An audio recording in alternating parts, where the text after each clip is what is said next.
नमस्कार। तर good morning सगळ्यांचं खूप सारं स्वागत आपल्या चॅनलवरती। तर एक झाड दाखवणार आहे, ते पुढे कोणतं ते बघाच आणि माहिती असेल तर कमेंट करायला विसरू नका आणि चॅनलला सबस्क्राइब सुद्धा करा।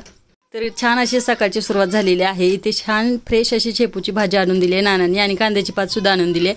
तर ते वेद जवळ दिली होती कांद्याची पात, त्याला काय आणता आली नसती, त्यामुळे मग त्यांनी रुमालमध्ये बांधून दिली आणि ते शाळा चालू झाल्यामुळे वेदला जायचं नको, सुट्ट्या संपल्यात, त्यामुळे त्याला दुःख झालेलं आहे आणि तो रडायलेला आहे। तर इथे छान अशी सकाळची देवपूजा करून घेतली, फुले वगैरे वाहिली आणि झेंडूची फुले आज मला भेटली होती त्यामुळे मग ती वाहिली देवाला सुद्धा आणि ही कांद्याची पात बनवून घेतली आणि छान अशी मस्त तेल सुटलेली कांद्याची पात कोणाला आवडते ते मला कमेंट करायला विसरू नका। मला तर जाम आवडते आणि कांद्याची पात आणि चपाती त्याच्यासोबत। पण मी बनवली होती भाकरी सुद्धा एकदम छान टम्म अशी फुगलेली होती। स्वयंपाक वगैरे आवरून घेतला, मग इथे मला बिब्याचं झाड सापडलं, तर त्याचाच मी तुम्हाला व्हिडिओ शेअर केलाय।